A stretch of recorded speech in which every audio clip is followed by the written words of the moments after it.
سلام سلام عمل علم زلهم كبراتوات سلام እግዚአብሔር ምሳኹም ይኹን ናይ ሎም መዓንቲ መደበን በኣር ክትፈትዎ ተስፋ እንዳገበርኩ ቅድሚ ንኦም ባለይ ግን እቶም ሓደሽ ዘለኹም ላይክ ሰብስክራይብ ኮመንት እንዳገበርኩም ነዚ መዓልታዊ ሒዘ ዝመጽእ ቪድዮታት ተኻፈልቲ ክትኮኑ ብኽብሪ ዕድመኩም እቶም ምሳይ ዝጸናሕኩም ከዓ ከም ቀደምኩም ምትብባዕኹም ኣይፈለኒ ናይ ሎም መዓንቲ ሓንሳብ ኬና ንሰርሓ ብጣዕሚ ቀላል ኬክ ቀዳመ ሰንበት ሒዝናየና መሓዝትና ቁርስ ብንወፅእ ዝተፈላለዩ ዝኾነ ኣውደ ዓመት ክህልወና ከሎ ክንሰርሓ ንኽእል ብጣዕሚ ቀላል ዝኾነት ኣሰራርሓ ሒዘልኩም መፅእ ኣለኹ።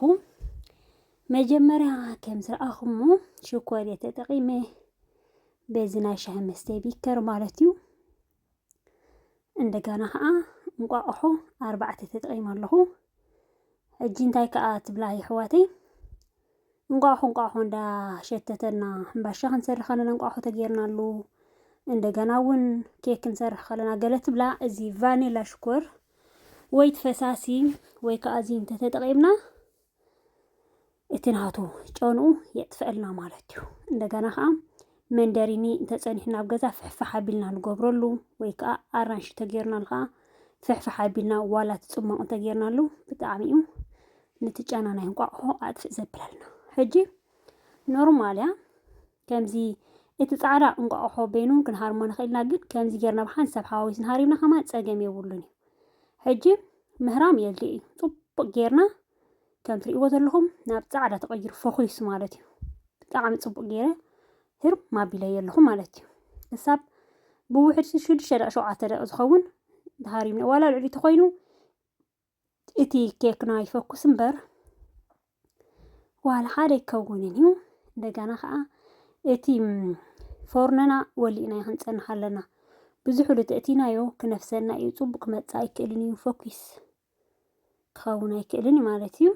ሕጂ ፅቡቅ ጌረ ሃሪመ ኣለኹ ትሪእዎ ዘለኹም። ሕጂ ማሽን ኣይተድልየናን ኣብዛ ናይ እንቋቑሖ ምህራም ተዘይኮና ሕጂ ማሽን ኣይተድልየናን ዘይቲ በታ ናይ ሽኮር ቢከር ፀባ በታ ናይ ሽኮር ከምኡ ማለት ክልተ ቢከር ፀባ ተጠቒመ ኣለኹ።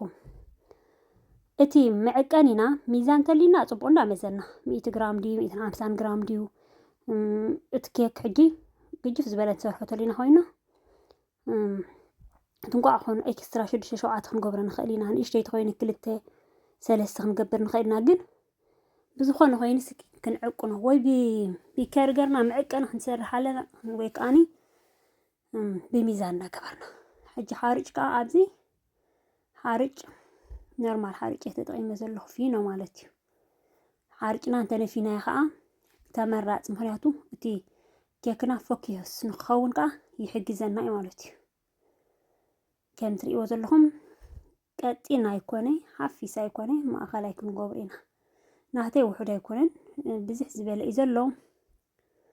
እታ ኬክ ካብ ምእተው ከም ዝረኣኹማ ንእሽተይ ጓላ ዋላ ኣለታ እያ ምስ ጓላ እያ ክንሰርሓ ማታ ዓይነይ ብፍላይ ኬክ ሕጂ ምሳይ እዩ ዘሎ ምሳይ ኮይኑ ዝሰርሕ ዘሎ ፍቲ ጎነይ ኮይኑ ሓንሳብ ተዘይሰራሕና ኬክ ዝብለኒ ሕጂ እታ ንእሽተይ ናሃትካ ዝዓባይ ከዓ ናተይ ገለለ ክንሰርሓ ኢና ማለት እዩ። ክሳብ ዝሕል ኣይፅበያን እዩ እታ ንእሽተይ ሕጂ ቀዳመይቲ ንዓኡ ቁርስ ኣቢለ ክህቦ ስለ ዝኾንኩ ማለት እዩ።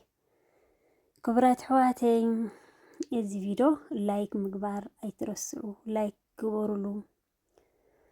ሞር ፅቡቅ ዝበልክዎ ቪድዮታት ሒዘልኩም ንክመፅእ ዝኾነ ጎደሎ ተልይዎ ከመሓይሽ ዝግብኦ ክትፅሕፉ ትኽእሉ ኢኹም። ተዘይኮይኑ ግን እቲ ቪድዮ እንዳተጠቐምናሉ ከለና ቀሊል ነገር ኣይኮነን። ቪድዮ ክትገብር መሃምዝ ሕጂ ዘለኽዎ ብጣዕሚ ኣድካሚ ስለ ዝኾነ ነዚ ተረዲእኹም ነቶም ባዕልኹም ሓሲብኩም ትገብሩ ንዓኹም ኣይትምልከትን እያ። እቶም ትርስዑ ግን ኣይትረስዑ ንብል ኣለና።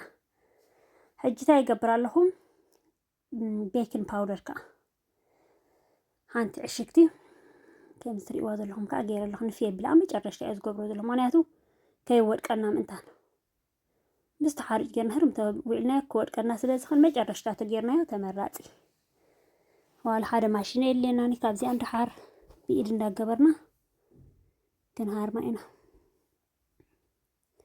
كمزي كيرنا حوسو سبيلنا مقطعنا محفاسو كم تريقوا زلهم كين له مالتي يتمت حازينا خاط اسمي اللي قيبيلنا يو تتصني هنا ويكا اوليف زيتون تلخينا يصبو انا جن اسمي غير زلهم شيء مخك بلا بخول مستحازي نفتي فرنوت وبلا تصني هتي تسمح جهم مخيلو كم تريقوا زلهم لاغوركا لخيكا بلا يصبو غيره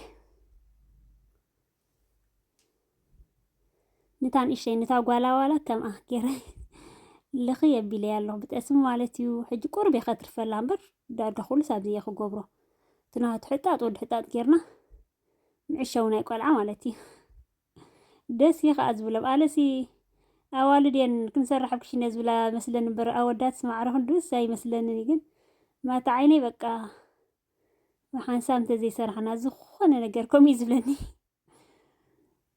كم ذات إيواز اللي خمسي أخا نايماتي أبزي أكن جورعنا حقوس يزبل بقى زي أنا هاتكا قلم سبلكو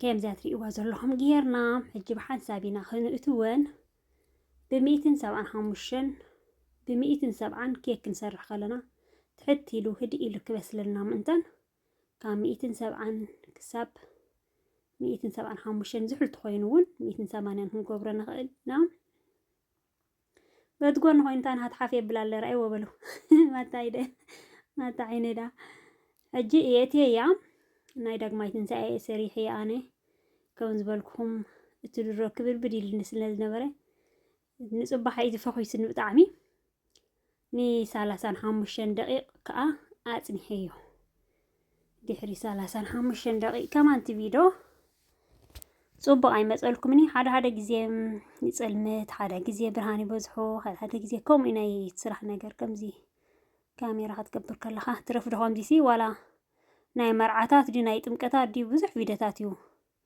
نزم حواتنا كمان زبالة شو مالتيو سلازم مسقوالا كم زي تري وازلهم أزياد صبغتي كينا وزياتلنا مالتيو كدا نقيايرنا بوي إذا خلها أو زابونا بونا ندا سرحون دا قرسكو كرمي سمعتي بعد ما عتخون نمسيلكم نيرتا فيديو ندا قرسكو خلهو بونا قبركم مالتي مزا صبقت شوفاني نهاتي دي صبقت يلني بحانساب كم زي سرحنا يز نهاتي دي صبقت زاكيكت نهاتي دي صبقت بزخاني نتاري شيكيك كاريكم يهون قرص أنا هم زي كم زفوخوسي إتا عباين دا قرصكو هالخون بون كشكش نابلنا ني أورا أمتون هالي مالتي كبرات واتي كم زي تريقوا زلهم بتعني كتصبوا معاتو كينو فوسيلنا بيسيلوني لما أنتم بعربتي كآخرني جميرة خساب زود استخدات لكمني كابل بيزا مسكنكم بخالق تحسدو كساب زملسكم سلام انتعنا أبا بزلهم سلسل معي